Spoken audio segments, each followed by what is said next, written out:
Man, old men be having to pee all the goddamn time. It's better to pee than not pee, though. I'll say that shit. Because that not peeing ain't no fun. Because you can feel your body has to move. Tell you what, though, something I learned. That's one reason to drink beer, drink coffee, because it does help you pee. Coffee helps you move your system, too. But it's interesting, because it was a couple nights where, just the flow wouldn't come. But I don't even know how to describe this. But it's like, even though you don't feel the urine coming out of your body, there's still a almost like a spiritual detox that comes out. I don't even know how to describe it because I could see it, I could feel it, and even though the flow wasn't coming, I could still feel that it was a detox removed just by standing there. So, but of course, all things in moderation. I don't know if you can tell, it's rocking the car. MJ, what is happening? Thank you for joining. It is like 30, 40 mile hour winds. I don't know if you can see any of the trees. No, not really. But the car is moving. And it's like spitting snow a little bit. It's what the car say. It's 38 degrees. That's why I have the velour. Hey, Brother James, what's happening? Mugs don't know about velour because velour used to be an option. You would get cloth seats, velour seats, or leather seats in cars in the 70s and still in the 80s. Velour used to be, and I mean, it would be the pillow velour seats. The seats would be like pillow. You can get the pillow mattress tops. That's how the velour seats used to be. I mean, it was just some of the most comfortable stuff. Easier to rip than leather. But I mean, velour seats. And I noticed my stepdad used to always, when he would get his GM car every year, when he got the Cadillac, he got the leather. But we had a Caprice, a 78, I think, Caprice. And he had the velour seats. I mean, those seats were and there was buckets.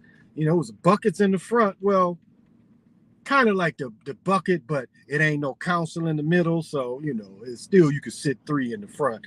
That's you ain't even got that in cars anymore, where three can sit in the front, three in the back.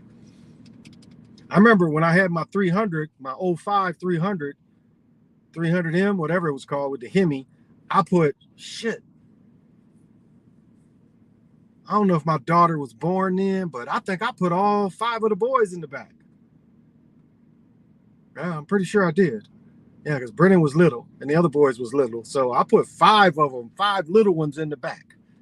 Yeah, because Brian, it was all of them. All of them was able to sit because the 2 older boys sat on the end and the 3 little boys sat between. We went to Lake Michigan and kicked it all day one time.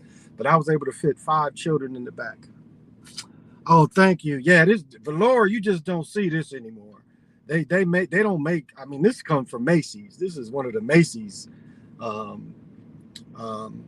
What did it say? The difference between brand name and a designer. This is some Macy's designer shit that I got. I mean, right after the pandemic shit, I think I paid, this was like a $250, $300 coat. I think I paid 30, 40 bucks for this coat. Now I might have paid 80. I know my dress coat, same color, midriff. I paid about 30 bucks for that coat. That coat probably was more. But right after pandemic, shot to Macy's. Macy's is my favorite store to shop, no doubt. Hey, Moray, what's happening? But thank you, MJ. It's mighty kind of you to say. And of course, they want to get rid of this. They forget the East Coast Indians. And then I see, on Facebook, Turtle Gang is fighting with Tasha Z. So I had to shoot her a message because I'll be liking shit. And that's how I got into it with what is that chick's name? I don't even remember it now. I don't even know it's worth saying. Chick out of New York, I can't think of her name. But anyway, cause just liking shit. So I sent Tasha a message. I was like, I ain't got nothing to do with this shit.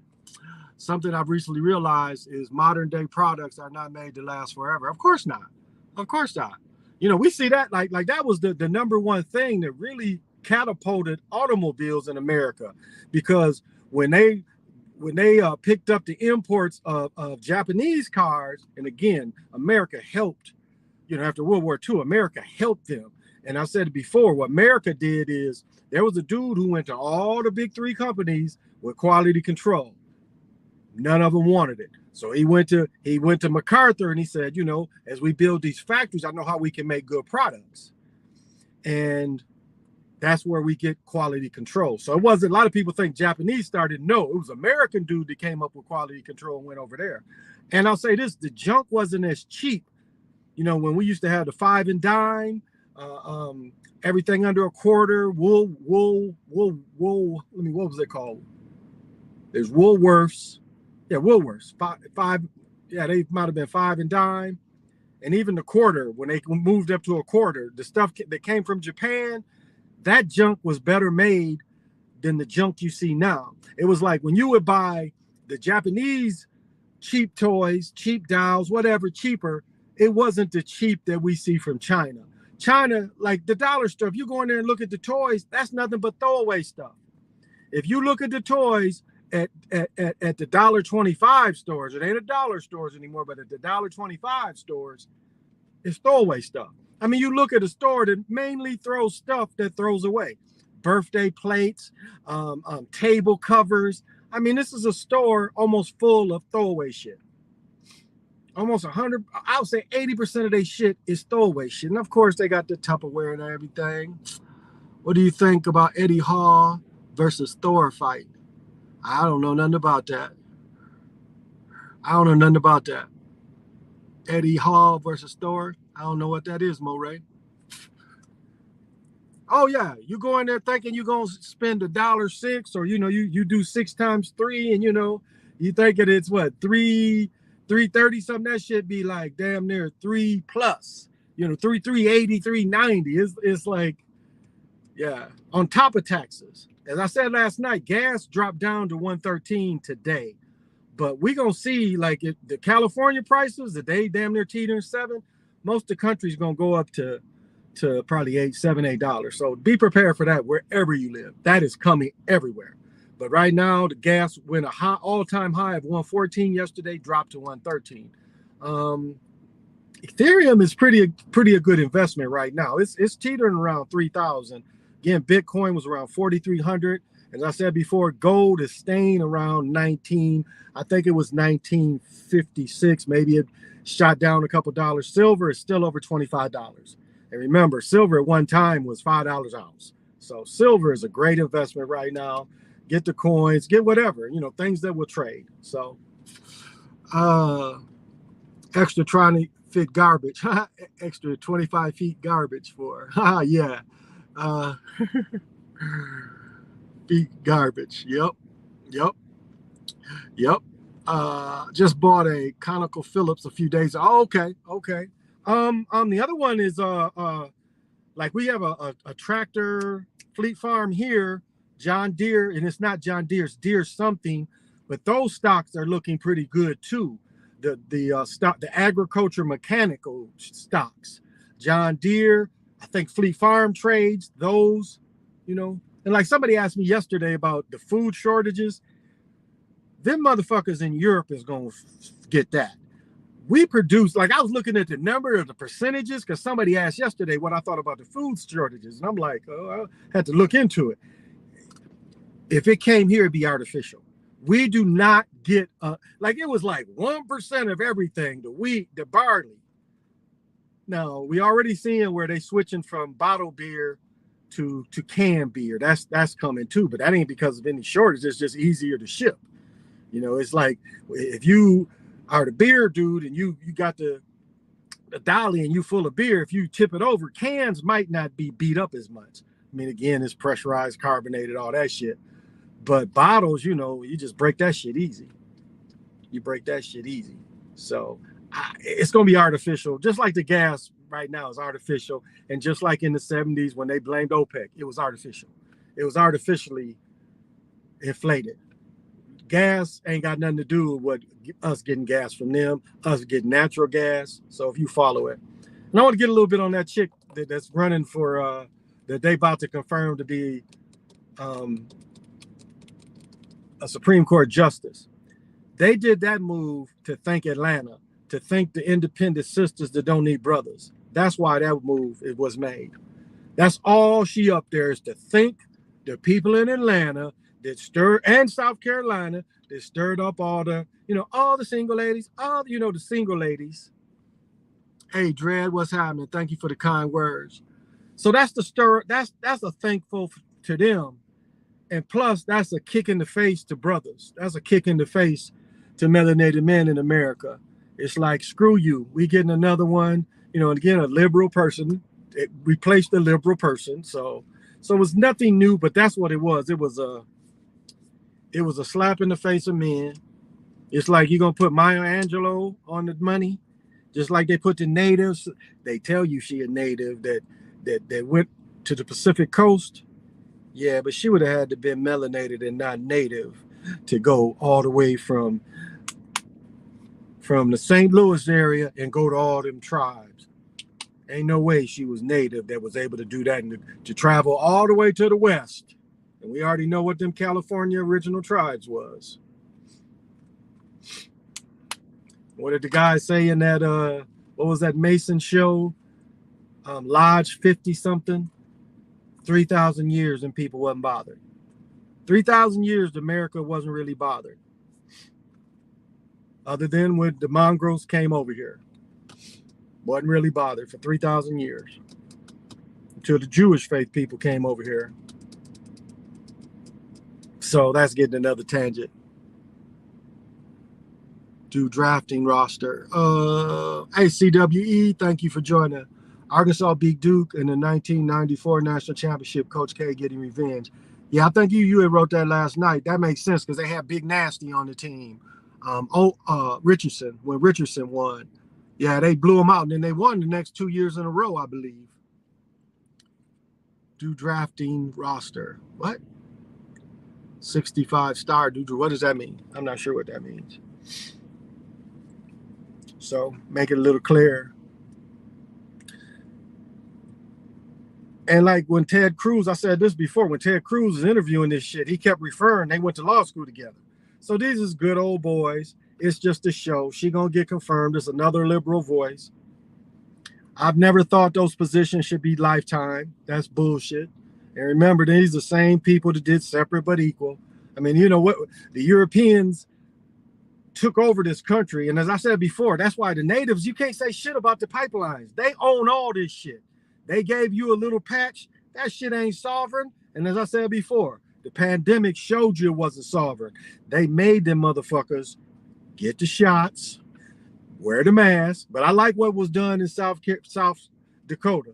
You know what that governor did? She said, okay, y'all say this shit is real. We cutting off motherfuckers coming through native lands. And that's what they did. The motherfuckers could not drive through them highways that went through native lands. She cut all that shit off.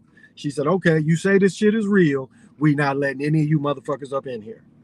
That was kind of brilliant. She did their laws back at their ass. But Florida showed you too. Florida's like, fuck that. We not destroying our small businesses. Florida was smart. He's like, fuck putting that shit on these children. Like none of these children here. I'm looking at my ex-wife in Michigan. They still wearing fucking masks in schools. Makes no sense. It's never necessary. Like you see the dumb motherfuckers walking outside. Ooh, you see that? Car went like that. It's hefty wind. But that shit was never needed. Never needed. Never needed. And it's funny, they want to keep that doom and gloom around where, the next time, do you believe Yao Ming was bred by Chinese government? I don't believe in anything. I don't believe in anything. But I'll say, I read a book, and I talked about this before. I read a book about a dude who ended up being something like 8'1", 7'11", something like that, and wasn't, didn't have the problems. I mean, I'll say this first, and I'll get back to the book later. Yao Ming and what some of them dudes that's looking like they engineered, just like Greg Odom, they seem to have foot problems. Rick Smits, Shabalis, that just got traded to Denver, his daddy, a lot of them dudes that it seems like they engineered these people seem to have almost the identical foot problems. Shaq never had that foot problem. I'm trying to think of another big dude. Jabbar was even taller than Shaq. He never had them foot problems. Bill Walton did. Bill Walton is walking on two pretty much put together feet. So it makes you wonder about Bill Walton. But the artificial people seem to all have the same foot problems when they try to play in a career. Y'all mean so that proves right there that there's some kind of artificial breeding there, that there's a problem, because all of them have almost identical injuries. And the only thing you can take when you look at this pattern, you got to say these people it has to be something artificial about them all. Because what are the odds that all these 7-footers, and most of them over 7 foot, have these same identical problems? Bill Walton is the only American I can really say. Now, Mutombo didn't seem to have those problems. What's the other dude, the real ugly dude that played for Denver that did that? He didn't seem to have them foot problems either. And I seen that dude, not Mutombo, but the dude, what is his name? He has the cute commercials where he's slapping people's shit away. That dude, that's one of the ugliest men I ever saw in my life. Him and Pat Ewing, probably the two ugliest dudes I ever personally saw. Well, Shaq had foot problems towards the end, all of those years of carrying all that weight around, but he didn't get them as young as people you mentioned. Shaq tore his Achilles because he should have quit playing. They just ended my children here in Pennsylvania. Wow. Yeah, my daughter and them about a month out of it.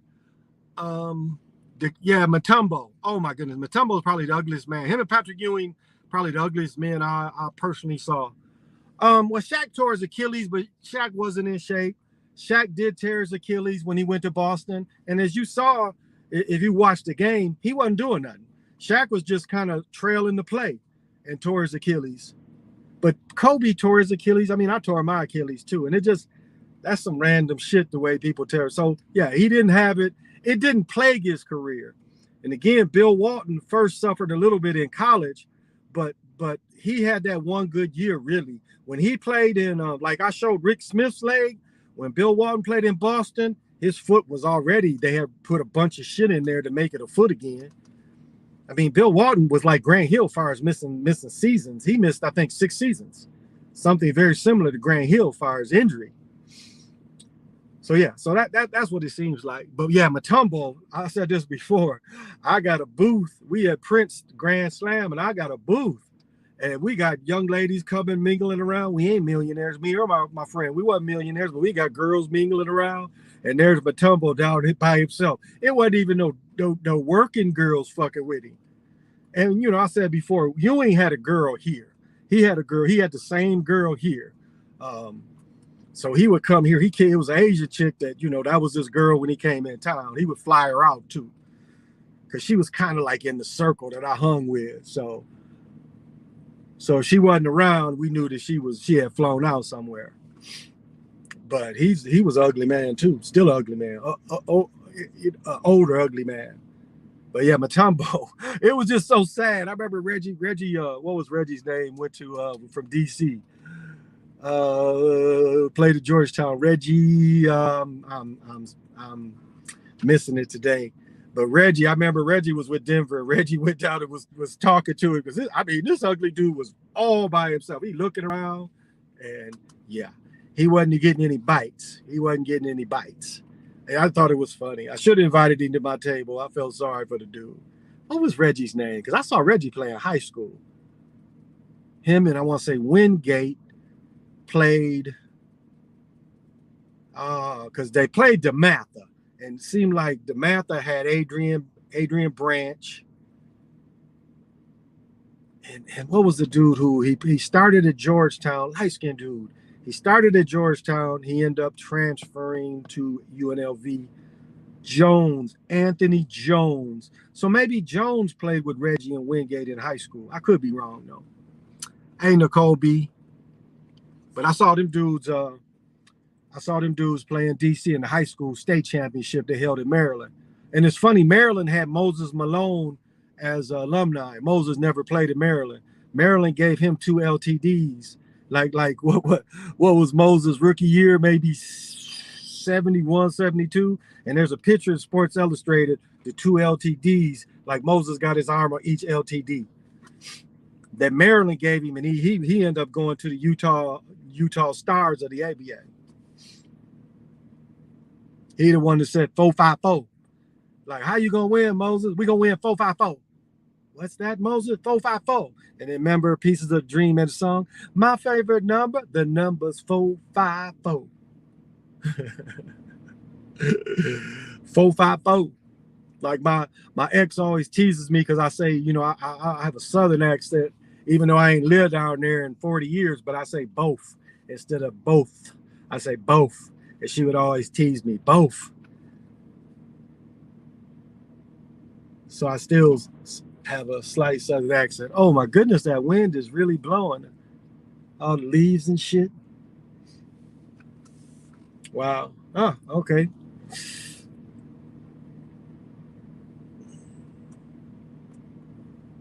All the buses lined up, the yellow. And the funny, the way the bus seats is made, where it's better they don't have seatbelts because they tried it and children got hurt more wearing seatbelts on buses. So why don't they make the cars more like buses? But watching NASCAR is what freaking made me wear seatbelts. Like, those motherfuckers wear seatbelts, I'm gonna wear seatbelts. Like my brother today, he still don't wear seatbelts. He don't wear seatbelts. He doesn't like that shit. But not me. And plus, I've been in a car that flipped over, so. And I ain't had no seatbelts, and it cracked my skull open. I had what, 400 on the inside, 400 on the outside here to put my skull back together. That's a bitch. You look in the mirror and you see your goddamn skull. That's some shit. When I played ball in community center league, we weren't allowed to play zone defense, and it was such bullshit. Wow. It's funny you mentioned that because of all my just rec ball, just playing like outdoors, when I would be in Battle Creek, Michigan, because again, I grew up in Kalamazoo, the dudes would play zone pickup ball, and I had never experienced that before. It's like, yeah, we're going to play 2-3. We go, you know, everybody's like, everybody get back in 2-3. And I'm like, no, I want to guard this motherfucker so I can stop him. And that was just lazy basketball in some ways, especially pickup ball. But yeah, you should be able to play zone. That's why I say about the NCAA, you know, teams not playing zone. It makes no sense. It makes no sense that you ain't switching up your defense. Even when I coached high school, I always switched up my defense. Always. I always would have them doing different defenses. I bring the press on, bring the press off. It's like one time I got blown out. We played Saugatuck, and that's right on Lake Michigan. We played them at home. They blew us out. But I noticed at the end of the game when I pressed them, they was having issues. And even though the game was out of hand, when I played them again, I pressed them the whole game, and we beat them. We ended up beating them. And that was one of my most satisfying victories. And I remember the varsity coach sat on the bench the whole game, and I called the game-winning shot. I called, like, because we had a play where I did a lot of wing play, so we hit the wing get the ball, then the guard go down and run a circle around him. You know, the guard makes a cut, then he comes and he circles the dude, and the player would give him the ball back. It's a natural screen. So, you know, you pass off to the forward, and the forward is a little almost in the corner, and then, you know, you make your cut in the lane, and then you circle back around, and then you get the handoff or the little quick pass. And then he hit it. And, you know, that was the game-winning shot, and it was a 3. But I called it. So, but that's funny. Yeah, well, you could, in rec ball, you could play whatever. You know, the semi-pro ball, you could play whatever. You could play whatever zone. And you play semi-pro. If you play community center league, yeah, if you play in the league, that's semi-pro. And look at the definition of semi-pro. Semi-pro is anytime you have to pay for the facility and you got to pay the referees. That's semi-pro right there. So they try to diminish that. They try to think that only them leagues is that. That ain't true. That ain't true. And that's why we used to have more heroes. As I said many times, shit, I didn't need Dr. J. We had a dude named Lonnie Baltimore. Shit, I watched Lonnie go baseline on a dude in 360 in the game. And he went baseline, and then right there, he 360'd in the game and yacked right in the grade school I was going to. Because we had, wasn't really necessarily a bigger gym, but it was like, it did the semi-pro games well. Shit, we was like, fuck Dr. J. We go see Lonnie play. That was where Lonnie Baltimore was one of the baddest motherfuckers I watched hoop. He was a hell of a hooper. But he played in Europe and shit too. But you can look him up. Lonnie Baltimore out of Ben Harbor. He was a dude out of Ben Harbor. But shit, in the game 360'd on the dude. That shit was sweet. But that's why we didn't really need, I didn't need the TV heroes. It was, well, I went to so many games my whole life. I mentioned before, I went to my first pro football game. I was 2. And pro basketball, I was probably 7 or 8. I actually watched Bill Russell play. I watched Bill Russell play when I was younger. So I got to see a lot. And we always held a big semi-pro pro tournament, was always in Kalamazoo as a younger boy. My stepfather loved that stuff. We'd be in them hot-ass gyms. Like when they were holding at my elementary school, oh my goodness. It would be just torture sitting there and in that gym with no air condition, and it'd be like 100 outside, and it'd be damn near 200 in there. And I kept, like, I was so young, I don't think he would let me just go outside, even though I went to school there. So I was probably in 5th grade, but they made me sit with them. I'm like, I can't take it. I got to go out there. Like, nah, you got to sit with us. So I was probably in 5th grade, and they wouldn't. And this is my elementary, and they wouldn't let me go outside. I had to suffer in that sauna. Basketball, I had way more skilled people in it than my main sports. My baseball at high school, we played this one team, and the pitcher was so bad he kept stepping off the mound to ask for pitches. Wow. I remember when I played in the league in the hood, when I played Little League in the hood, they would let me balk because it was like I could do a submarine pitch, but when I pitched, I would come down and I would take when I would come down, I would make it like a side step so I could submarine pitch it. But technically that's a balk because I would come down, and when I came down, I was supposed to deliver the ball. And what I did is when I would come down, I kind of pivoted a little bit sideways so I could submarine the pitch. And when I played the hood, they let that go. The umpires never called it. First time I did it in my own neighborhood, they was like, oh, that's a balk. And I remember 2 dudes, like there was like right behind the fence was a place where you could get the sodas and the candy concession stands. And I remember 2 batters in a row knocked my shit on top of the concession stand. Like, cause I could throw hard, but I had to throw a fastball. And Dan Seville knocked my shit to the concession stand. And then here comes Jim Ellard. Jim threw the pitch. Jim knocked my shit in the concession stand over the fence for home runs. I must have been, but that was when I broke this finger. I still played baseball. I couldn't hit, and I was gonna have a good season. I was hitting really good. I had moved up to a higher level and broke this finger. Couldn't hit worth a damn. Could still pitch, and I was a catcher, so I couldn't catch like this. So, but I could throw hard, so I pitched. But I could pitch the whole game. Never had arm problems. Like I could throw shit from a little boy. I could throw from the fucking crouch. As a little boy, I could throw to second base from the crouch.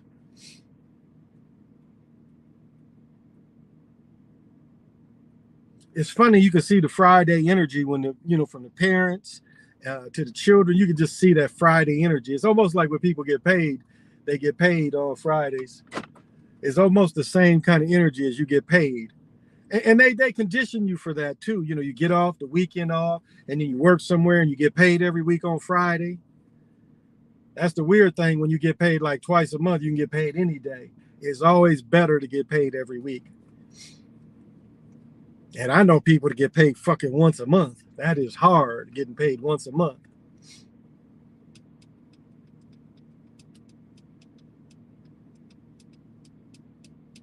I'll say all of my jobs is why I love the water department, working for the city. City paid us every Friday. And would give you loans. Car loans, down payment on a house loans, all that shit. It was, Greensboro actually was a pretty cool place.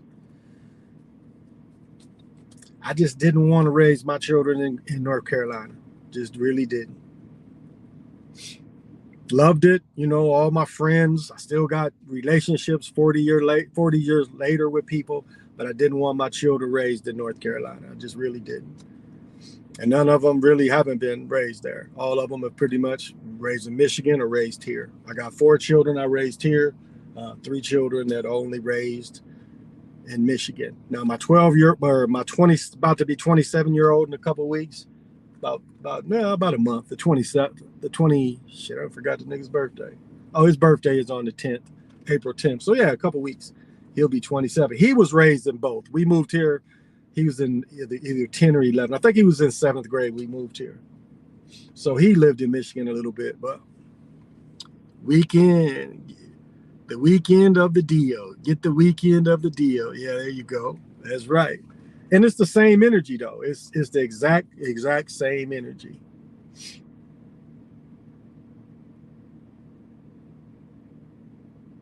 Don't see the one little dude that's guess I didn't notice him.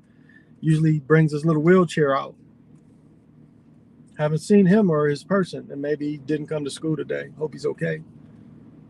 Because one of these vans usually takes him, but I don't see him out. And it's beautiful watching, this severely handicapped child, how they take care of him. Oh, I am 27th on the 28th of March. Okay. And then my brother's birthday is the 31st. Well, early happy birthday, big helicopter. You'll be 27. Okay. So you around the same age, 95, baby. I batted cleanup, and our coach brought in his son to try out, and he wanted his son to bat cleanup and for me to bat leadoff. So I said, hell no, because his son was terrible. And that was proven with the tryout. That's funny. That's funny. The kid barely had enough power to hit it to the outfield, and his form was terrible. Oh, that's funny. That is so funny. Children moving slow today. It's 2:57, so they letting them out a little bit to get into the buses. I don't see my daughter yet jumping in.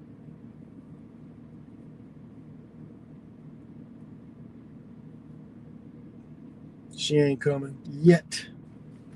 Some days I'll be doing this shit. My daughter jump in the car, I'm scared of the motherfucker. Like, what? I'll be so into talking, this shit be forgetting. Hey, what's up, Mr. Lamborghini Leg Lock? How you doing? How you doing?